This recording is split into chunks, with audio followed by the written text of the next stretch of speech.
The two beautiful women you see on the PowerPoint are my great-grandmother, Mary Palmore, and my mother, Mary Palmore Caldwell.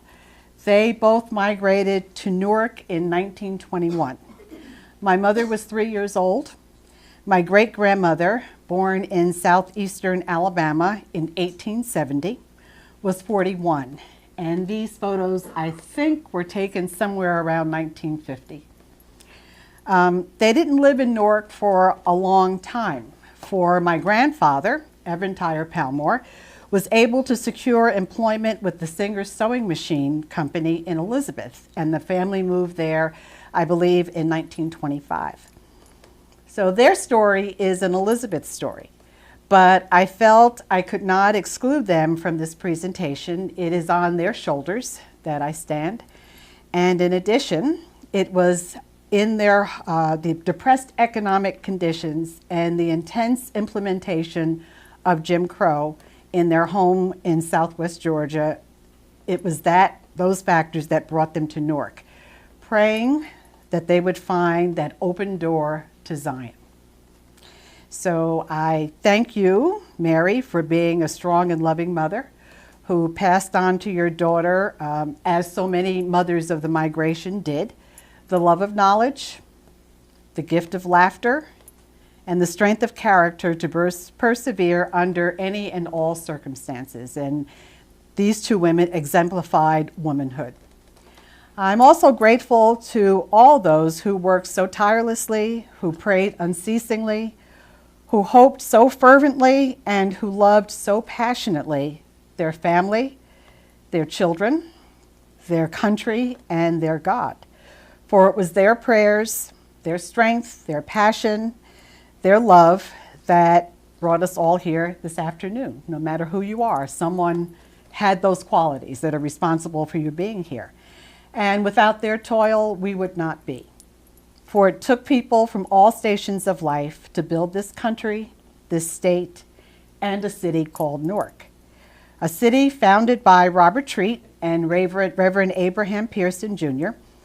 It was a Zion for them, as much as it represented a Zion for Eventire Palmore, my grandfather, his mother, Mary Palmore, his wife, Lonnie Law, who unfortunately was deceased as of 1936, and I have no photos of her, as well as so many others that we'll discuss today. So thank you again to the Westfield History Society for having me back. I was here a couple of years ago talking about the Underground Railroad. I think some of you were here. And although the stories that you will hear this afternoon are Newark stories, I have found that the African-American migration experience was very similar throughout the state of New Jersey. Slide. The woman who, oh, we're ahead, so back. Well, I missed one. Okay, leave it there. The woman who graces the poster that advertised this event, and I'm fooling around with the mic trying to get the poster out. That looks something like this, okay? Is Mrs. Rose Parrish. Yes, that's her. Yeah, Mrs. Rose Parrish. Members of her family are here today, sitting in the back. Mrs. Parrish migrated to Newark, but her son-in-law, Celie Easton, slide. Celie Easton, pictured here with Mrs. Parrish's daughter, Oweda Parrish Easton, was raised in Westfield. Her grandson, slide, Philip Easton, anyway, there was a picture there with Phil and his grandson, Miles, migrated from Newark to live in Westfield, and his daughters, and I did see their slide, keep going, okay, his daughters are the great-granddaughters of Mrs. Parrish, again on the poster, and this is a picture of them as young girls, obviously, and as very successful grown women. They graduated from Westfield High School. I'm told Westfield High School only produces successful children, and there are two of them, okay? So the Parrish migration story that you will hear more about later is a Newark migration story with sort of a Westfield expansion. So I'm going to discuss some generic facts about the African American migration to Newark, present some specific examples, present the stories of a few representative women who came to the city, and end with some reflections of the sons and daughters of the migration. For another project, I probably did about 120 oral histories, and there is a greater project that probably did about 300 tapes of migration stories there. The women who will be quoted, the stories that will be told, are not of the rich or the wealthy. I could have easily talked about the famous Sarah Vaughan, or Dana Owens, otherwise known as Queen Latifah, or Whitney, or Cissy Houston, or countless other African American women who migrated or whose families migrated to Newark, whose names that you probably would recognize. You can read about them in your local library or on the internet. But this afternoon, we're going to focus on the women who might have scrubbed your floors, who might have served as a waitress in your local deli. They may have been carekeeper for your children or for an elderly parent, or they may have toiled in a sweatshop and sewed in the sleeves in the shirt or dress that you wear, or served your food while you were hospitalized. They are the women who worked so that our lives are a bit more comfortable. They are the women who toiled so that their descendants, many of them unseen and unknown to them, might just be a few steps closer to achieving the American dream. So let's hit it and quit it. Well, we're going to hit it, but not quit it. The talk is inspired by a song that James Brown wrote in 1969. I don't want nobody to give me nothing. Just open up the door. I'll get it myself. Don't give me degeneration. Give me true communication. Don't give me sorrow. I want equal opportunity to live tomorrow. Some of us try as hard as we can. We don't want sympathy. We just want to be a better woman. I don't want nobody to give me nothing. Just open up the door. I'll get it myself. Okay, that was recorded in 1969, and his lyrics, I think, so succinctly represented the feelings of many African American men and women at the conclusion of the Civil War through the civil rights movement of the 60s. Give me the opportunity. Let me show you what I can do when given equal opportunity. Look at me as a man or a woman. Just open up the door so I can get it myself. Neither slavery nor involuntary servitude, except as a punishment for crime, whereof the parties shall have been duly convicted, shall exist within the United States, or any place subject to their jurisdiction. And 2, Congress shall have the power to enforce this article by appropriate legislation. Well, despite the 13th Amendment, which I just read, despite appropriate legislation, African Americans found themselves in a country, the South in particular, that in reality was no different from the pre-Civil War South. 2 words explain why. You know what they are? Exactly, Jim Crow. One can argue that Reconstruction was really a total failure. According to historian Leon Litwack, quote, it failed because radical Reconstruction tested the limits of what was possible, the limits for egalitarian reform in the United States. The challenge of racial equality overwhelmed the American imagination. End of quote. Indeed, viewing freed slaves as partners in democracy was a stretch for Southern and Northern whites, and blacks for that matter. The notion of governance in the hands of anyone but white men was hard, really hard to picture. The 1987 Smithsonian exhibit From Field to Factory, African American Migration 1915 to 1940 was curated by Dr. Spencer Crude Documents. After the end of Reconstruction in 1876, the nation's lawmakers and the Supreme Court turned their backs on Southern-born African Americans and left their rights as citizens in the hands of Southern authorities. This abdication of national authority resulted in the creation of a low-tiered system of citizenship in the South. One set of rules for whites and a separate, more restrictive system for blacks. In this system of Jim Crow laws, African Americans, under penalty of punishment and possible death, had to remain in special, separate sections on public transportation, in restaurants, and at movie theaters. Jim Crow or strict segregation was needed to maintain the status quo. Whites on top and blacks on the bottom, an important position to maintain the agrarian economy that ruled the South during that time. Segregation's heyday and sharecropping's heyday substantially coincided.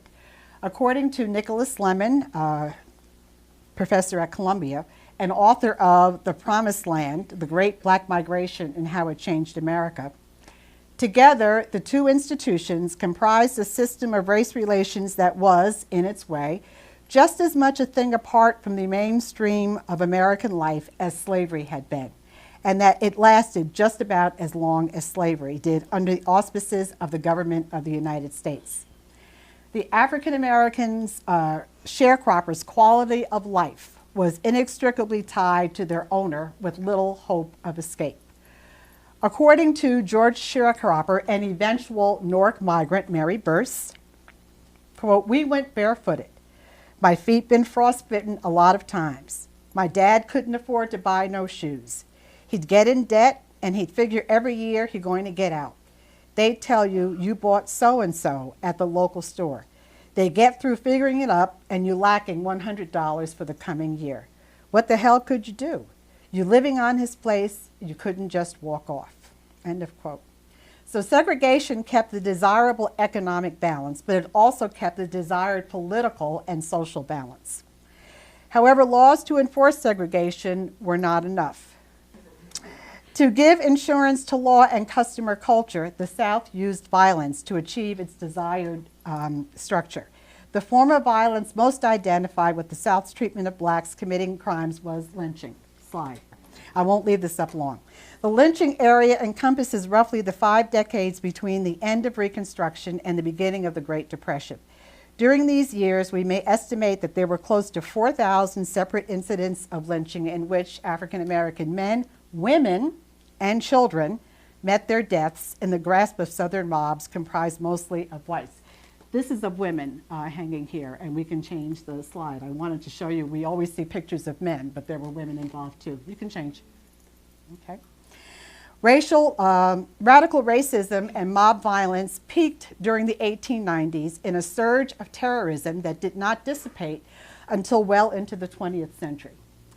The practice was not limited to African American men, as I said. Women were lynched as well. But the arbitrary precariousness of daily living became too much, and African Americans began leaving the rural South in search of a better life. Many of them first left rural areas and headed for larger cities of the South, thinking that they would find better income, better economic opportunity, and an escape from local tyranny. For some, relief was found. For the vast majority, life in southern industrial areas was only minutely better. As we advanced into the early days of the 20th century, those who were exposed to the philosophy of intellectuals like W.E.B. Du Bois, pictured here, and Mary McLeod Bethune made the decision to make the often perilous journey further north to places like Newark. Du Bois, I believe, became the first African American to get a PhD in the country. And Mary McLeod Bethune founded a college called Bethune-Cookman College. I actually, my husband for Christmas last year gave me one of those DNA sits from Ancestry.com to send away for. So guess who's on my list of possible descendants? Mary McLeod Bethune. And she is, so of course I read, she's actually from Sammy Swamp, that same place in South Carolina where my father is from. So it's a possibility. Okay. One must remember that although the North was the victor of the Civil War again, most whites agreed with Southern assessment of the second-class status of African Americans. And quote, "The North drew its own boundaries between black and white. The Northern version of segregation was generally milder than the Southern Jim Crow, not because Northern whites were more virtuous, but because blacks were less numerous and therefore less dangerous." Jim Crow, again, ruled the South. I can't emphasize that enough. But informal segregation ruled the North. Scholar Du Bois realized that racism persisted in the North as well as the South, but his progressivism convinced him that without the opportunity for quality education, prohibited in the South, and the availability of industrial jobs, it made it necessary for African Americans to move north. In most places, African Americans were not afforded full rights and privileges as called for in the Constitution. Therefore, they might challenge where they could challenge the justification for their treatment, but their cries for justice were largely unheard. Bethune said, quote, "If we accept and acquiesce in the face of discrimination, we accept the responsibility ourselves. We should therefore protest openly everything that smacks of discrimination or slander." Those of you involved in the women's movement can identify with that. She went on to say that a true worth of a race must be measured by the character of its women. Indeed, women of the migration have made an impact on the lives of those of us who have made Newark and its suburbs our home. In an often quiet and transient manner, they have influenced our culture and showed women to be more than the pink and fluff perfume and stilettos that men would have us believe. Women of the migration demonstrated strength and cunning, intelligence and sensitivity, talent and compassion. Slide. This is the Newark train station, and why it's up there will become clear. Mrs. Willa Rollins came to Newark in the early 1920s when she was 4 years old. She came with her mother to join her father, who had arrived a year earlier. They journeyed to Newark by rail and landed at the same Penn station that would employ her father just a few years later. He found work, saved his money, secured a place to stay, and sent for his family. The Rollins family had been living in Winston-Salem, North Carolina. They journeyed to Winston-Salem from a rural area near Salisbury, North Carolina, and her parents worked for R.J. Reynolds Tobacco Company. They were mandated to come to Newark by her uncles, older brothers of her father. They had found successful jobs in Newark, and they were worried. Her uncles thought it best for her father to come north, quote, because he had a hot temper, and they did not want to see him one day hanging from a tree, end of quote. They knew, even in a city like Winston-Salem, deference had to be paid to whites, and their father, the spoiled baby of the family, had a temper and had been infected with the new Negro consciousness espoused by Du Bois in the earlier slide. Why isn't, okay.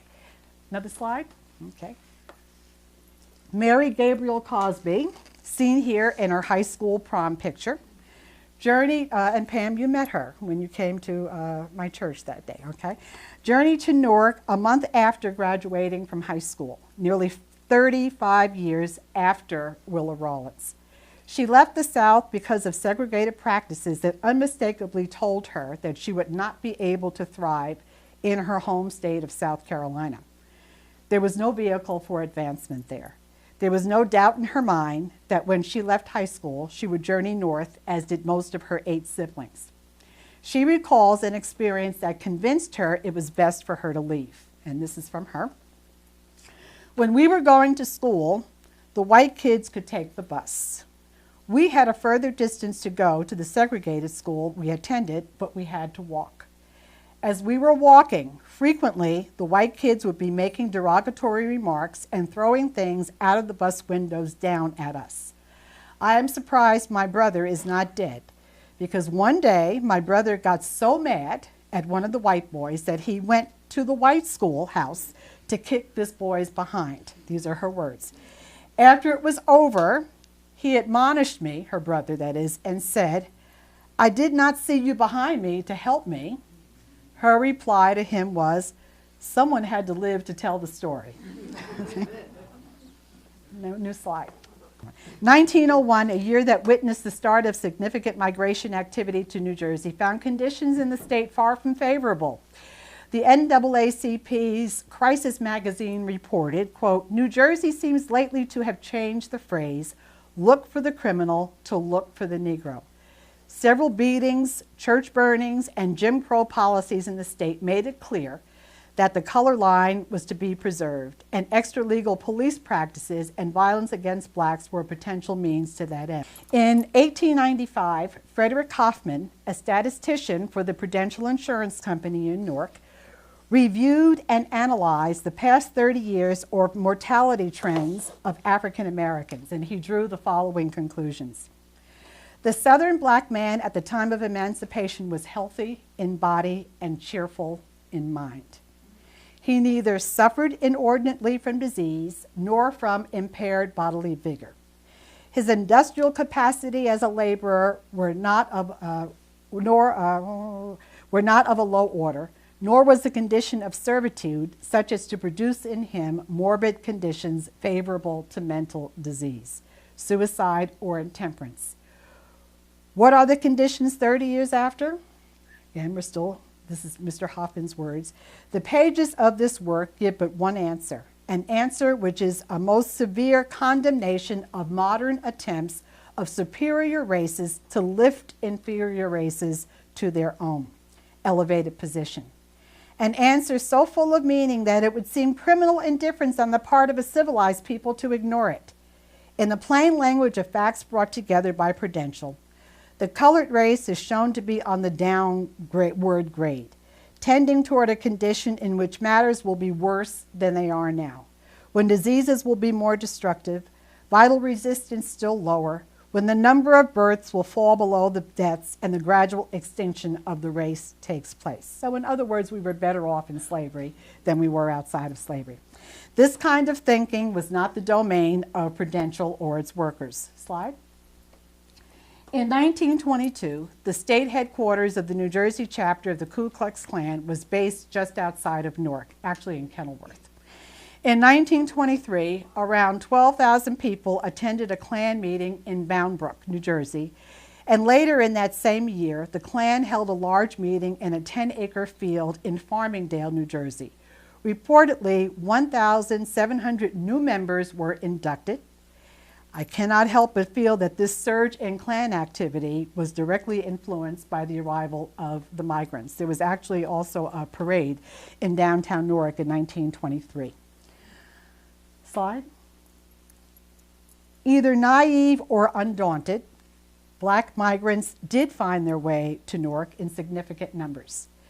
Two of Newark's beloved historians, the late John Cunningham and the late Dr. Clement Alexander Price, reported that, quote, Newark, the most populous city in New Jersey, as well as the industrial and financial center of the state, attracted more migrants than any other municipality, end of quote. Just as Newark was attractive to immigrants from Europe, migrants saw Newark as a land of opportunity.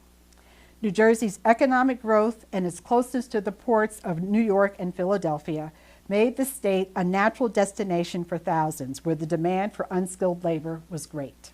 Slide. The city had the ingredients for a favorable migration experience. Newark had a wonderful transportation system, so it was easy for migrants to get two jobs. Industry was good, so work was plentiful. And although a large city by Southern standards, Newark's size was manageable, much more so than New York City, and not as intimidating as the larger cities of New York and Philadelphia, just a short distance away. As stated previously, those African Americans who came north were adherents to the more militant stance of W.E.B. Du Bois and the framers of the new organization, the NAACP. They expected to be treated with respect and dignity, hoped to find better educational opportunities for their children, find better paying jobs, and enjoy a better standard of living. The organization proclaimed, "We claim for ourselves every single right that belongs to a freeborn American, political and social. Until we get these rights, we will never cease to protest and assail the ears of America. The battle we wage is not for ourselves alone, but for all Americans." So African Americans journeyed to places like Newark with no idea what they would become the thorn, the cause of urban blight and decay. They came to share in the richness that was America, that was Newark. They came to what they thought would be an open door to opportunity with thoughts of contributing to the wealth and health of the nation. They did not know that many a door would be closed to them, that Zion, even in the north, was not for them. They came with optimism. So this is a letter to the editor of the Newark News. Sir, it may be of interest to you to know that we are deeply grateful because of the encouraging tone of your editorial comments with respect to the recent influx of colored people from the South. Admittedly, unless we have the sympathy and cooperation of our white neighbors, their coming in such large numbers will create a problem of considerable moment. They come not as paupers, many indeed being possessed of their financial resources, and since they are not shiftless, they are not apt to become a weight upon the community if the avenues of employment are kept open to them. The environment they have abandoned, however, is essentially different from that in which they now find themselves. It is for us to carry to them the lesson of sanitary living. They must be acquainted with the economic problems that confront our people here, and they must be taught to avoid the many pitfalls afforded by the glamour of surroundings, the more attractive in that they are new and strange. Coming out of a section that affords but the remotest semblance of social and civil liberty, it is expected that they will at times lose sight of the fact that even this, to them the promised land, does not accept the black man at all times and in all places, so that we are acquainting them with conditions in this respect against the time when these barriers are removed. They have left the land of their nativity in search of greater freedom and increased opportunity, prime factors in any migrating group of people. The land they have abandoned has, to be generous, treated them unkindly. The lynchings and other injustices have made life there unbearable. Again, the small wage to be earned in their former homes in no way compares with what's offered here, and perhaps the latter, as much as the former, is a factor for the recent pilgrimage.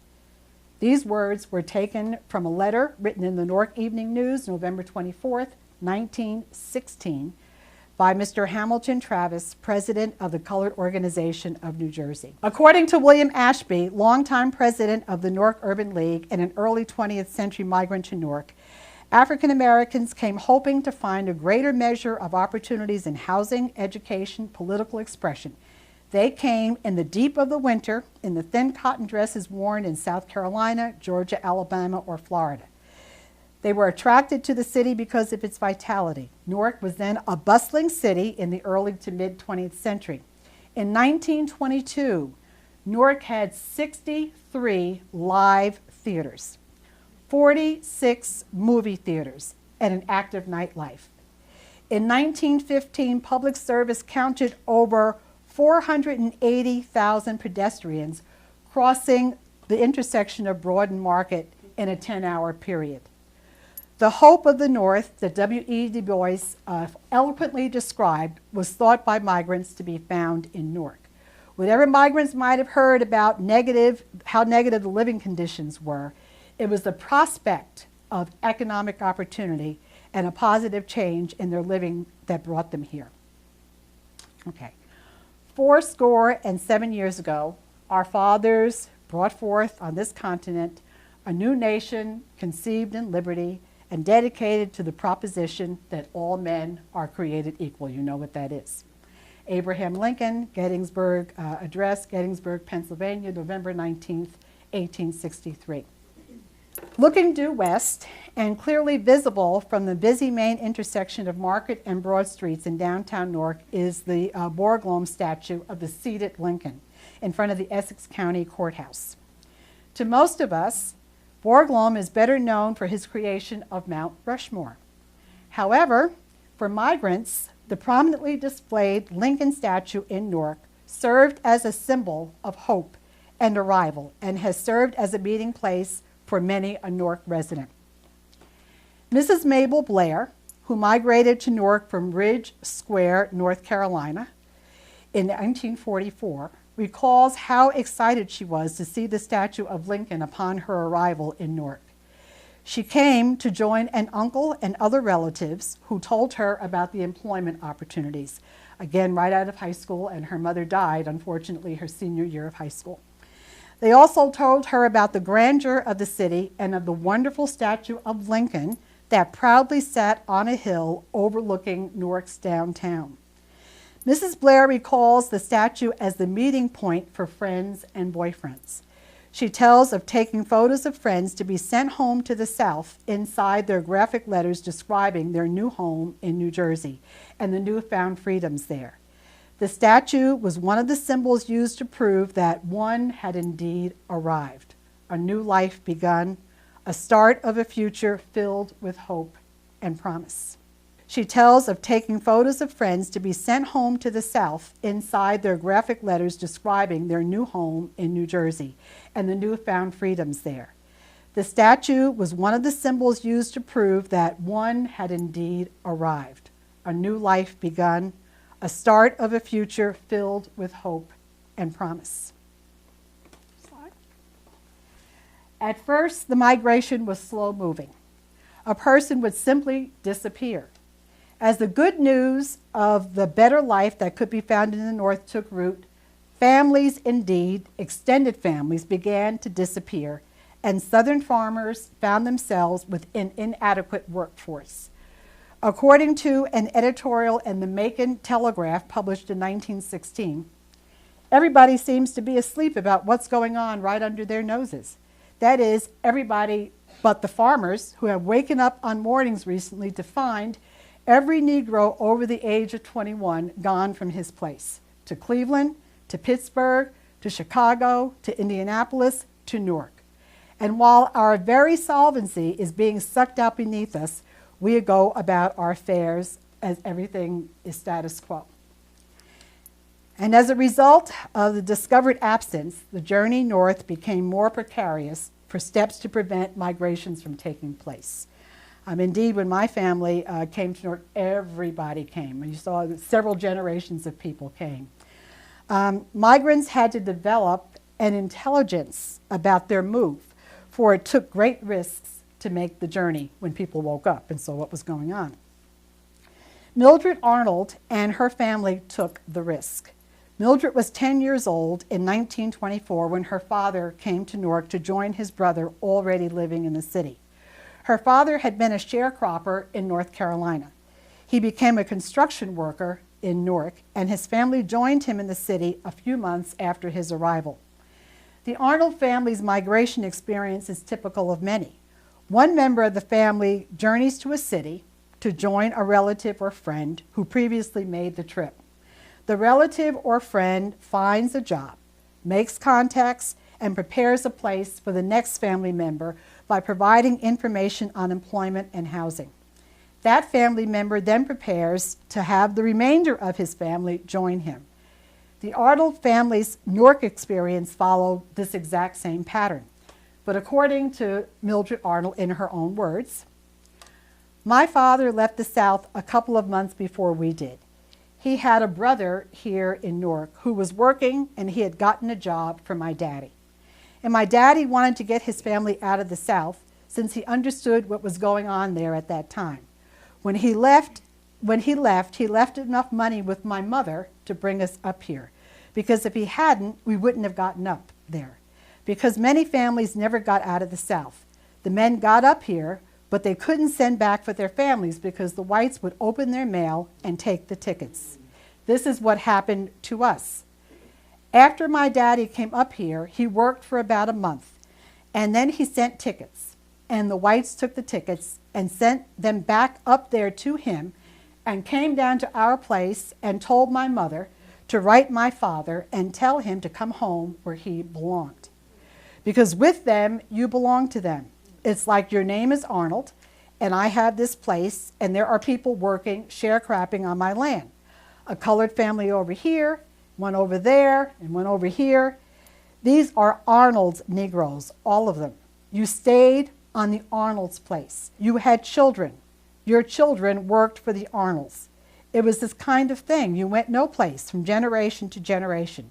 So they would think nothing of taking a man's family, his wife and children, and keeping them here to bring the man back.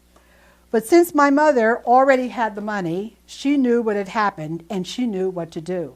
Like I said, my father understood enough to prepare and leave enough money. I didn't put in here that they went through this complicated route to get out. They went to church on Sunday and pretended like they were going to someone's house for dinner. They left that house in the middle of the night, 2 towns over, and then stayed there another night, and then went to another town a few miles over and caught the train from there 4 days later, so they wouldn't be caught. New slide. Until the mass migration period of the early 20th century, Newark had a very small black population, so I'm going back a little. By 1900, Newark contained only 6,694 blacks who lived in small clusters close to white working class residents. Indeed, except for a small predominantly black enclave near the central business section, blacks lived in a relative anonymity in predominantly white neighborhoods. Quote, the few blacks who lived in Newark were the source of little, if any, perceived difficulty, and they developed a social structure of their own. They reveled in Newark's success and considered themselves to be in a good place, end of quote. Dr. Price writes in The Beleaguered City as Promised Land, Blacks in Newark, 1917 to 1947, Bricks, Mortar, and Spirit, this is all his title. The Endurance of Newark, Remembering the Past, Heralding the Future, a 4-part seminar presented to the Women's Board of the New Jersey Performing Arts Center, 1990. Any of you who knew Clem know he was very verbose. Okay. Every time my husband gets on me about talking too much, I remind him of people like Clem. From 19 to 1930, the early years of significant black migration to Newark, contemporary observers claim that the city's racial climate was congenial. They felt it was never sufficiently charged to produce racial violence, as it did in some other American larger cities. Favorable race relations in Newark were shaped by the city's long history of benign labor relations, a relatively flexible pattern of black settlement before World War I, and an established dialogue between influential whites and few black ministers, businessmen, and professionals, end of quote. At the turn of the century, however, Newark was still riding high from the successes that industry brought to the city in the 19th century, and was proud of its accomplishments and eager to keep its status as a major industrial city. Indeed, Newark became even wealthier after the Civil War, because New Jersey, Newark in particular, provided uniforms, ammunition, leather products for northern armies, but they also provided them for southern armies, being the southernmost northern state. So the city was just wealthy beyond compare. Mary Van Kleck, who was chairwoman of the National Interracial Conference, addressed the issue of newcomers taking up residence in our northern cities in the February 1929 issue of the American City. Kleck wrote an article, this is much shorter, called "The Negro as a Municipal Problem." And she says, now with the change wrought by the war, with the northern migration of 1 million of the colored people, with the restriction of immigration and the turning of the Negro race into a primary source of new labor supply for American industry, the problem of the Negro has become in large part a problem of the city. In the great opportunity which faces the United States to create a modus vivendi for the white and colored races so that each race may make its contribution and receive its largest return from the common civilization, the city is the primary factor. And it behooves those who are studying the problems of city life to see how hopeful a task is presented in this question of the races. Hitherto, we have waited for a race riot before we have diagnosed the racial problems of a community. Surely this is stupid in the light of the procedure suggested by the scientific spirit, which would plan as carefully for races and other adjustments one to another as private companies now undertake to plan, for instance, for the future telephone service of a municipal area. Community planning of transportation, streets, and even the location of business, homes, schools, and playgrounds is now a well-recognized part of any city administration. We have not yet to carry this spirit into the more elusive problems of human relations. So in other words, she's saying, just as we plan for new roads, we need to plan for people that are settling into our communities and what kind of relationship they're going to have one to another. Slide, please. As the 20th century progressed, the African American populate dramatically increased. And again, these are just some of the homes that are in Newark. And actually, I'm just going to give you statistics and skip. The percentage of foreign, this is the 1947 master plan for the city of Newark. The percentage of foreign-born whites has declined from 31.8 in 1920 to 21.1 in 1930 to 10.6 in 1940. The percentage of Negroes has increased from 2.7 in 1910 to 10.8 in 1940. Numerically, this is an increase from 9,475 to 45,760 in 30 years. The Newark Housing Authority estimates that since 1940, 4,000 additional Negroes have migrated to Newark. This is 20% of the total immigrants since 1940. And then I think the next slide is just more numbers. Yes, which you probably can't see. But let's just say from 1900, when the population again was 2.7%, it became 10.7% in 1940. Largely confined to what we know of today as the Central Ward, as their numbers swelled, African Americans looked for other places to reside in the city. Helen Pendleton, a white social worker in Newark, observed that, quote, after the migration began, the signs to let and for rent in the part of the city where small houses and flats were available changed to for sale. And a recent advertisement for rooms inserted by Negroes brought only 2 replies, neither of them from Newark. As the migration grew in intensity, staying within their bounds became impossible to do. A severe housing shortage was the result of the surge in population and the inability of the city to expand its borders.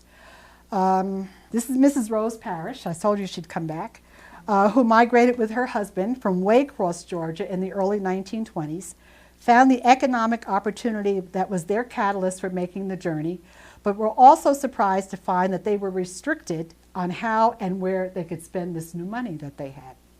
Relegated to securing residence in the Central Ward only, they joined a community of other migrants on Somerset Street. Mrs. Parrish, very fond of movie theaters, found she would have to be content with watching Joan Crawford and Betty Davis on the big screen at Belmont Avenue Theater, for all other theaters in town were not welcoming to her. She could not shop in certain areas, and most eating establishments outside of the Central Ward were off limits. I'll come back to her again. Segregation was a problem, but so were other quality of life issues that came along with that segregation. With inadequate housing came health concerns. Residents of the Hill District or Central Ward, because of the very nature of this segregation, received inadequate public services. Slide. Sanitary conditions were deplorable in many areas and health care inadequate to deal with the large number of new migrants and with their particular health concerns. This photo is 57 Essex Avenue, for those of you who might know where that is. The Central Ward was just maybe 4 blocks up from Broad Street, near the downtown. The Central Ward was one of the most densely, actually, I think Rutgers has a parking lot there now, communities of its size in the United States between 1917 and 1940. It was also one of the most chronically unhealthy. One must remember that many of the migrants came to the North out of frustration related to the extreme poverty in which they were forced to live in the South. Receiving inadequate, if any, medical treatment was their legacy. Many of them came to Newark in poor health, and the living conditions of the Central Ward did not help their already compromised health status. In 1919, the death rate for blacks it was 26 per 1,000 people, twice that of the death rate for Newark whites. Pneumonia and tuberculosis ranked as the principal causes of death. Living a proactive, healthy lifestyle was difficult. There were very few professional health care workers within the African American community. Contributing to poor health were the overcrowded housing conditions with multiple families sharing toilet facilities, poor sanitation conditions, lack of good heat and ventilation, poor diet, and ignorance of the importance of germ control. Exclusion from health care facilities was also a major reason for poor health and the high death rate in the African American community. Poor health among blacks resulted not only from these issues, but also from racial policies excluding blacks from hospitals, as well as inadequate medical care in black areas. In 1920, there were only 11 black doctors, 8 black nurses, and 1 social service agency assisting blacks. Most were virtually unprotected against the ravages of sickness that characterized those years. Many families relied on home remedies. Mrs. Catherine Bethia, who arrived in Newark in the 1930s, remembers that older people knew something that would help you if you were ill.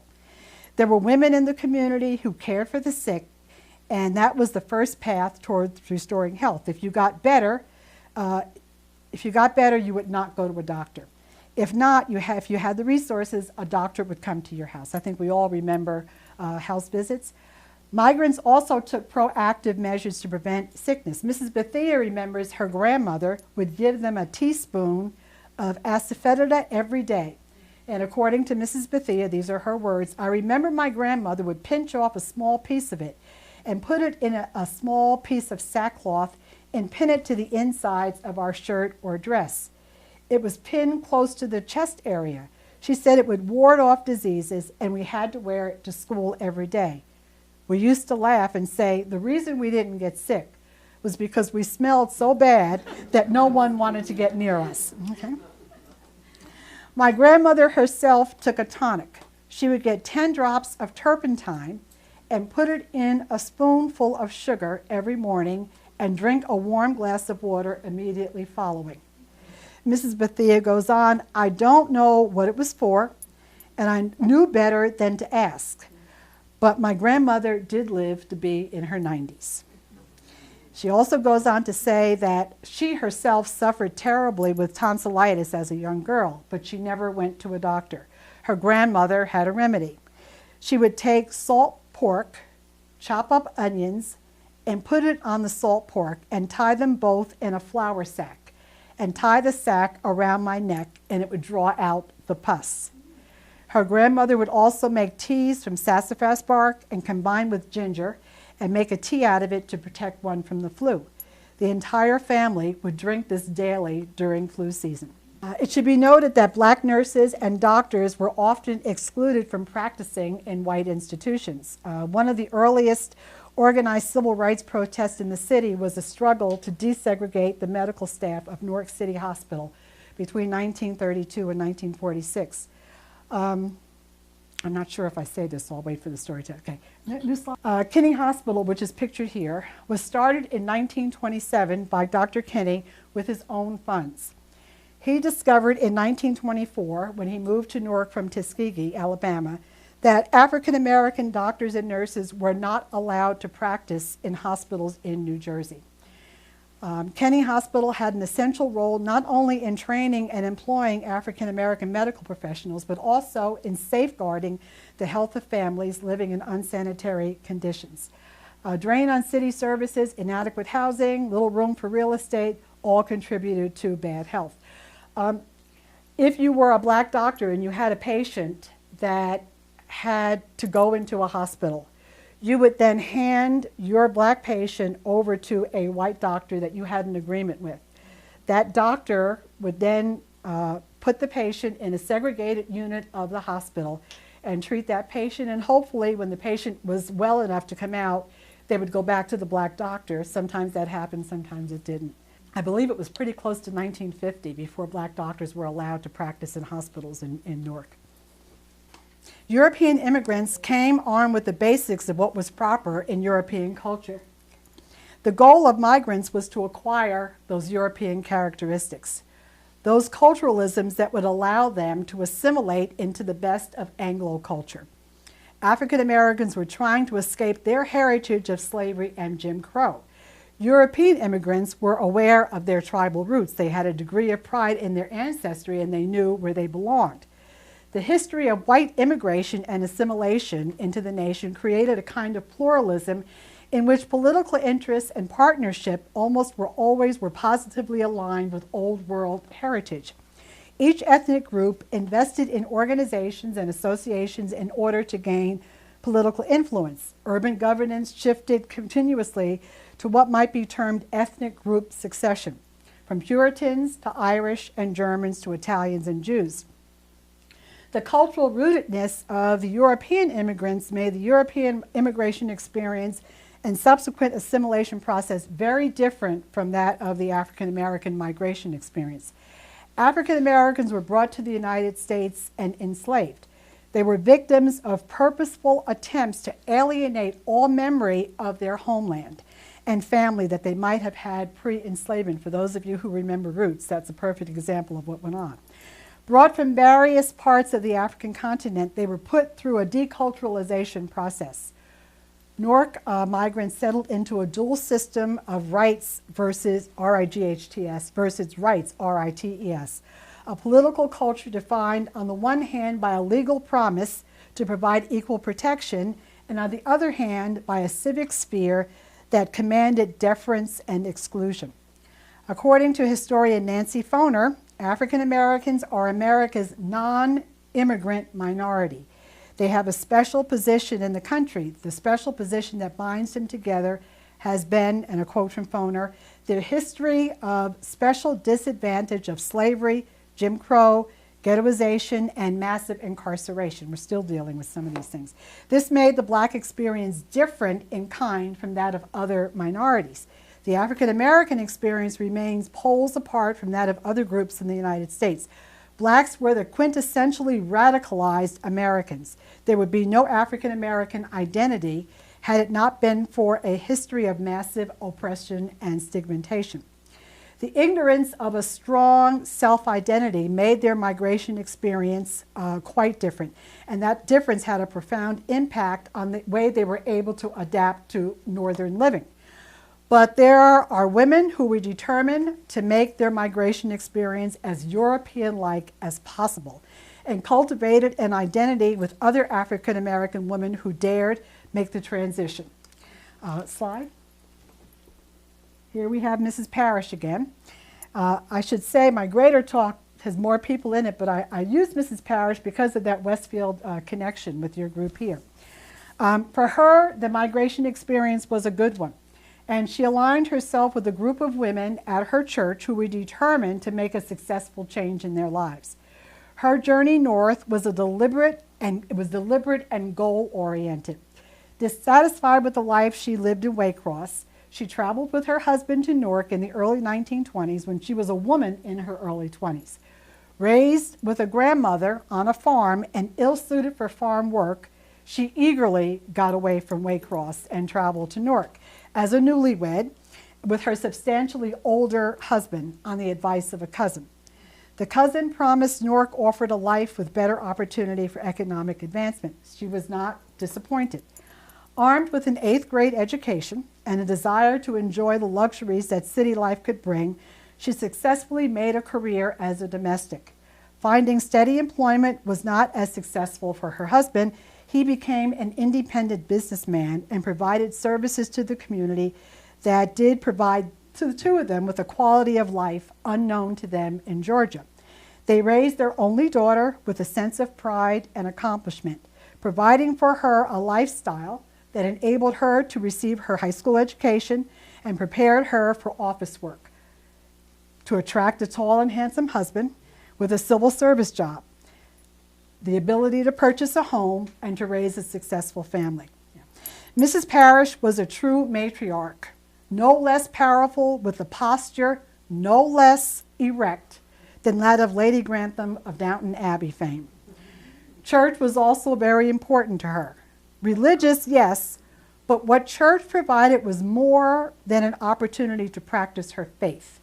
Church provided a social network, and even more important, church provided an opportunity to practice the upwardly mobile culture she had assumed upon her arrival in Newark. It gave her a way to put into action the economic advancement she sought when the decision was made to migrate. Slide. At Clinton Memorial Zion African Methodist Episcopal Church, the oldest African American congregation in Newark, Mrs. Parrish belonged to a social network that mandated entertaining family and friends using the best of her china and linens. It allowed her to cook the famous meals she would be known for that would include several courses, integrating the Southern cuisine she was brought up on with the new souffles and fancy cuts of meat she learned how to make through her work as a domestic. Her coleslaw was legendary, as was her ability to impersonate the aristocracy in her dress. She trained her child and grandchildren on the importance of having impeccable manners and insisted that her family maintain a house as clean and well ordered as the homes she worked in. Slide. Okay. After all, they would have to be ready for the world she conceived they would live in.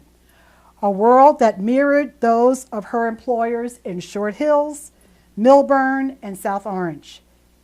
Her children and grandchildren did not disappoint.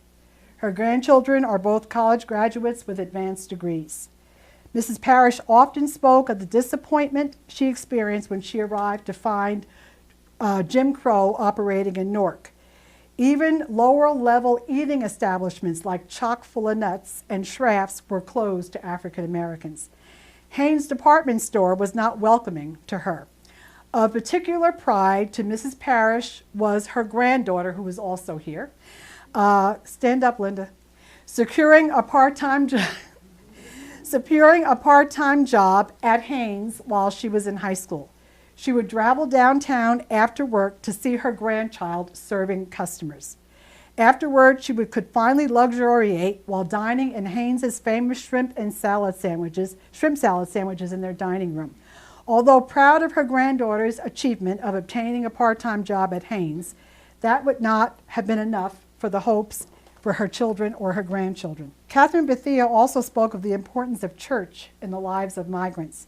When asked about crime in her Central Ward neighborhood, Mrs. Bethia said no one had any time to get in trouble. The Morton Street Community Center and the church she attended offered youth programs every day after school until 10 at night. Church was especially important in keeping people in line. A church member or neighbor had as much to do with keeping you well behaved as did your parents.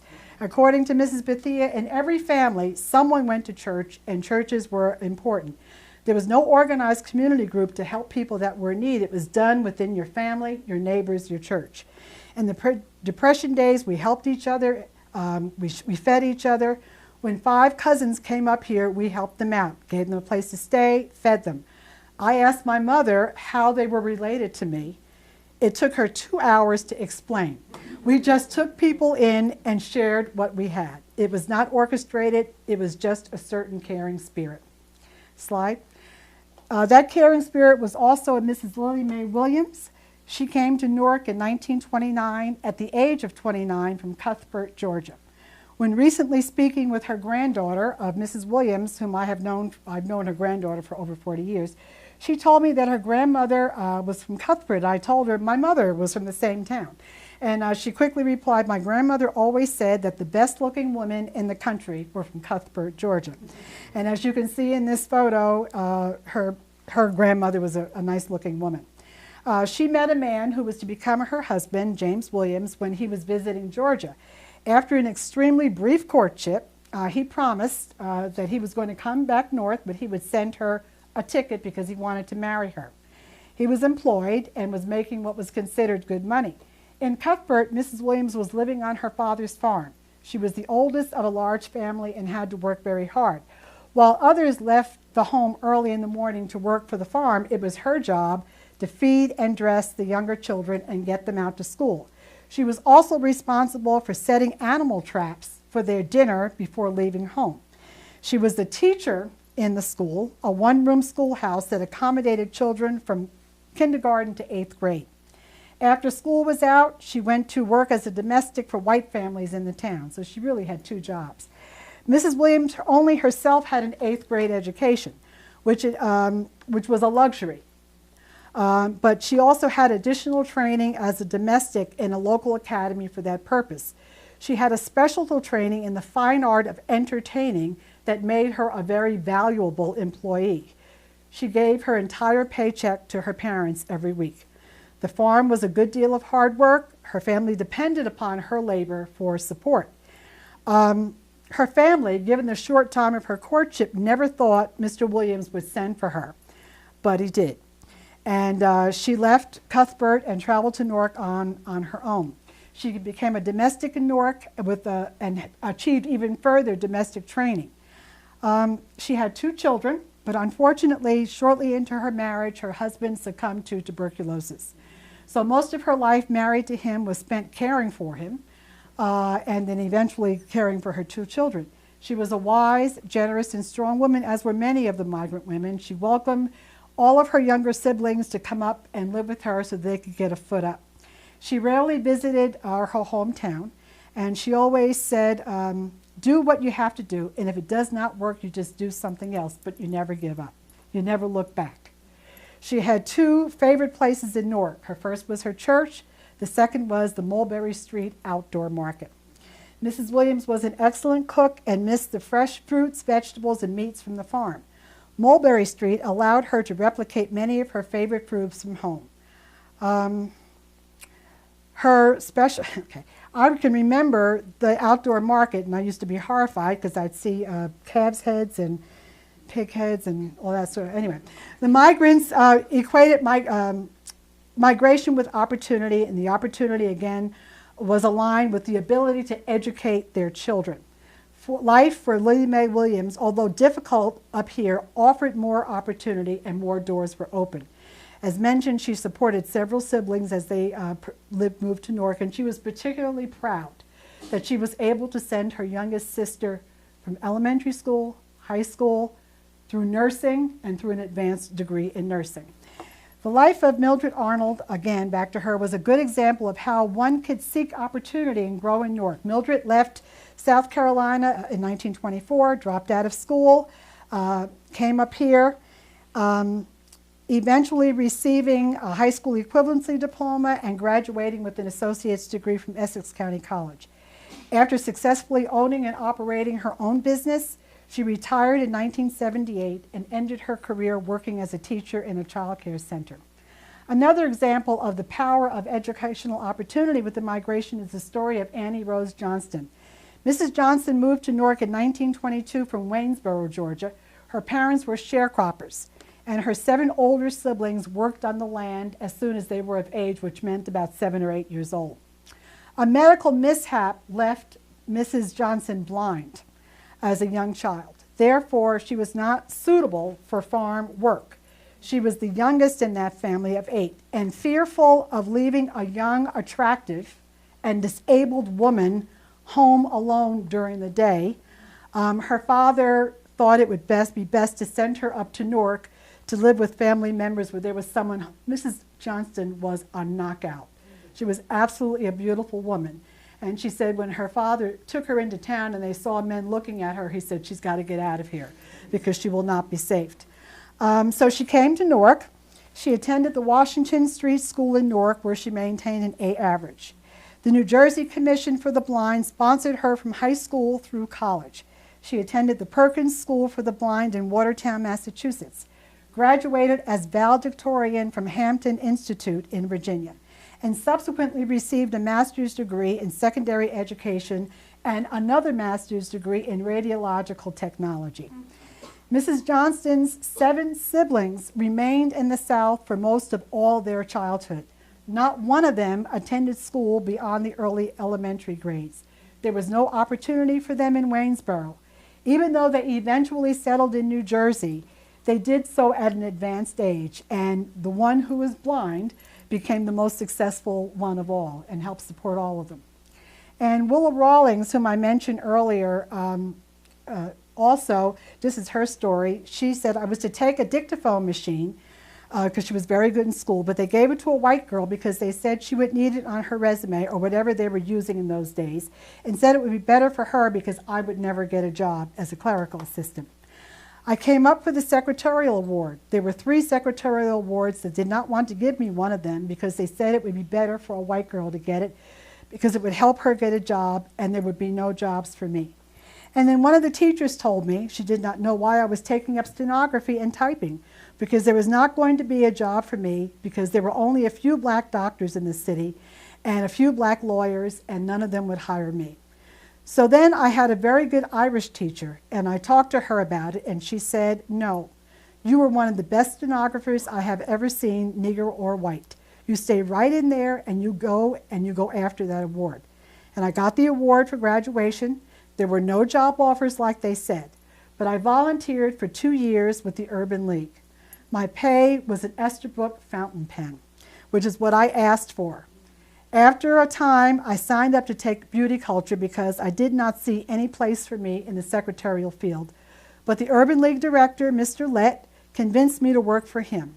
And 2 weeks later, I became secretary. In 1944, I passed the state civil service exam and worked for immigration and naturalization. I had a hard time because they assumed I was hired to be the token black employee, that I was not qualified. But I proved to them that I knew what I was doing. After the war was over, I had to take the civil service exam again to become permanent. I got the highest mark in the entire department. I eventually ended up in International Telephone and Telegraph from 1958 until 1984. My brother worked there, and they had a high respect for him, and he encouraged me to take their test for employment. I got a perfect score, but was given the lowest secretarial job there. I did not want to take the job because I was treated like an outcast, but I was convinced because I would be the first black woman hired in the clerical area, I had to make a way for others. White girls came from Catherine Gibbs and were immediately hired as executive secretary and did not know the difference between waste, W-A-I-S-T, and waste, W-A-S-T-E. The company paid for you to go to school, and I wanted to attend Rutgers, but I was told the company would not pay for women. A friend in the company encouraged me to talk to my boss, who called personnel. I enrolled in Rutgers, obtained a major degree in business, and was promoted to become office manager. Back to Mary Cosby, who came in 1959. She said after weeks from graduating from high school, her sister came down and got her, and she said, Newark met my expectations to a certain extent. My father alerted me that if and when I left home, I would be working for low pay until I furthered my education. He warned me that I had to find a way to pursue that. He said I would not be able to enjoy everything the Newark had to offer until I was educated. My father was cool. He knew things. I made up my mind that I had enough of the segregated South. Once I arrived in Newark, I found that with a high school diploma, I still couldn't find the job, and I worked for 10 years in the dietary department of a hospital. In addition, though, I became a union leader and helped to unify dietary workers in several hospitals in the Newark area during the 1960s, after successfully organizing workers at Clara Mass Hospital. I did pursue my education. I finally went to Bloomfield College and received my degree. My father was so proud.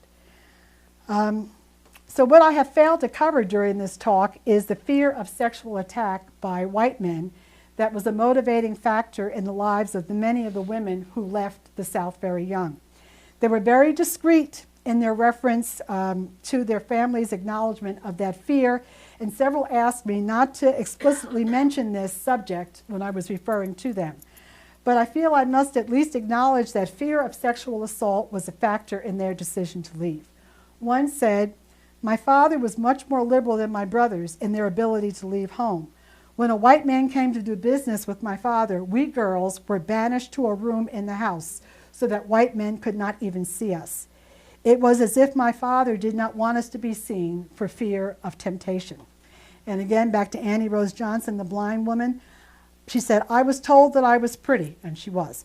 And having a pretty woman who was also defenseless alone all day was just asking for trouble. Once my menses started, and I was very young when it did, my family scrapped up every bit of money they could find to send me to Newark, to my aunt's house. They knew all too well what could happen. And when I was teaching in Virginia as a young woman, my students were afraid for me and had a plan that would not allow me to walk the streets of Hampton, Virginia alone.